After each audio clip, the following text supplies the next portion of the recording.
நான்லாம் கல்யாணம் பண்ணி போற வீட்ல கண்டிப்பா மெய்டு வச்சுப்பேன்ப்பா. இந்த ஒரு டயலாக நம்ம அம்மா கிட்ட சொல்லாம நம்ம வளர்ந்திருக்கவே மாட்டோம். இப்படியெல்லாம் பேசிட்டு வந்த நம்ம, மேரேஜ்க்கு அப்புறம் மெய்டு வச்சுக்கிட்டோமான்னு கேட்டா, ஒரு 90% ஆஃப் த பீப்பிள் வீட்ல கண்டிப்பா வச்சிருக்க மாட்டோம். அதுக்கு பல ரீசன்ஸ் இருக்கலாம். நம்மளால அஃபோர்ட் பண்ண முடியாம இருந்திருக்கலாம். இல்ல நம்மளோட இன்லாஸ் வேண்டான்னு சொல்லியிருக்கலாம்.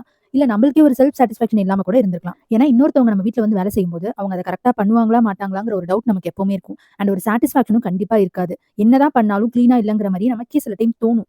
அண்ட் அது நமக்கு 2வது வேலையும் வச்சுரும். அண்ட் நம்ம வீட்ல இருக்கவங்களுக்கு நம்ம பார்த்து பார்த்து ஹெல்த்தியா, ஹைஜீனிக்கா, டேஸ்டியா செஞ்சு தர அளவுக்கு ஃபுட்ஸ வரவங்க செஞ்சு தருவாங்களான்னு கேட்டா, அதுவும் டவுட் தான். இந்த மாரி சில விஷயங்கள் எல்லாம் யோசிச்சு தான் எங்க வீட்லயும் நாங்க மெய்டு வச்சுக்கல. நானும் எங்க அத்தையும் சேர்ந்து தான் எல்லா வேலையுமே பண்ணுவோம். பட் எல்லா நாளும் நம்மளால ஒரே மாரி ஆக்டிவா வேலை பார்க்க முடியுமான்னு கேட்டா கண்டிப்பா முடியாது. ஏதாவது ஒரு சின்ன ஹெல்த் இஷ்யூஸ் வரலாம். இல்ல நம்மளுக்கே வேலை செய்ய பிடிக்காம போர் அடிக்குமா இருக்கும். சோ அதுக்காகவே எங்க வீட்ல washing machine, dish washer, vacuum cleaner எல்லாமே அத்தை வாங்கி வச்சிருக்காங்க. பட் டெய்லி இதெல்லாம் வேலை பார்க்குமான்னு கேட்டா கண்டிப்பா இருக்காது. அப்பலாம் இதெல்லாம் வாங்காமலே இருந்திருக்கலாம்னு தோணும். பட் நம்மளால வேலை பார்க்க முடியாத ஒரு சிச்சுவேஷன்ல இருக்கும்போது நல்ல வேலை இத நம்ம வாங்கி வச்சோம்னு தோணும். மெய்டு இல்லாம நானே எல்லா வேலையும் பார்த்துப்பேன்னு நினைக்கிறவங்க கண்டிப்பா இதெல்லாமே வாங்கி வச்சுக்கோங்க. Maybe you will feel much better one day.